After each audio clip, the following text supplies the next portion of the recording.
Isang base empty na babae, tanggap ba sa barko bilang kadete? Yan ang katanungan ni Ma'am Julianeth Villoselio Berte. Good morning to you, Ma'am Julianeth. Sir, ask ko lang, isa akong magulang, may anak na isang base empty, babae siya. May company ba na tumatanggap ng mga babae para sa kadetship? Yes po. Marami na tayong mga seafarers, mga female seafarers, no, on board. Marami tayong mga local manning agency dyan sa Pilipinas na tumatanggap ng mga female seafarers, no? Ayan. So marami na tayo. Isa na dyan ang natin, si Casey Seafarers, no? Second mate. So marami. May nakaklase din ako dati sa trainings ko sa MLC, sa management level, na second mate din, no? Karamihan doon sa Maersk Line. Yan. Marami dyan, mga babae. So hindi lang mga Filipino crew na babae, no? Kumukuha din sila sa mga iba't ibang lahi. So huwag kayong mag-alala. Yung babae, yung anak ay makakasampa po yan sa barko. Basta mag-apply lang.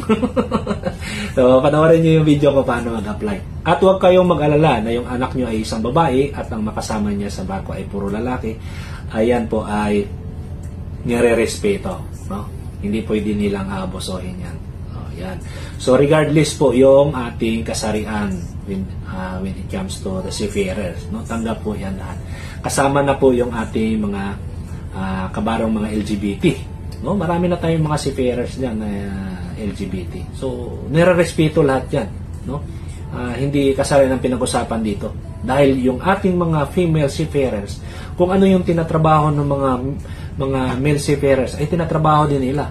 Walang special treatment doon pagdating sa barko, pagdating dito sa barko. Kung mga ngatok sila, mga ngatok sila. So, may mga tayo, may mga vlogger tayo ng mga female seafarers, no? Ang gagaling nila.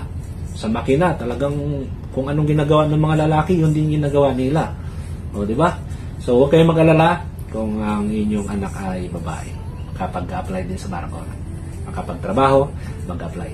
Siya ay re-respetuhin yan ng lahat ng mga crewmates niya at saka mga official. So, yun lang po, Mama Julianeth. Sana po nabigyan natin ng tugon. At kung may katanungan pa po kayo, ay magtanong na po. Alright. Maraming salamat. Have a nice day.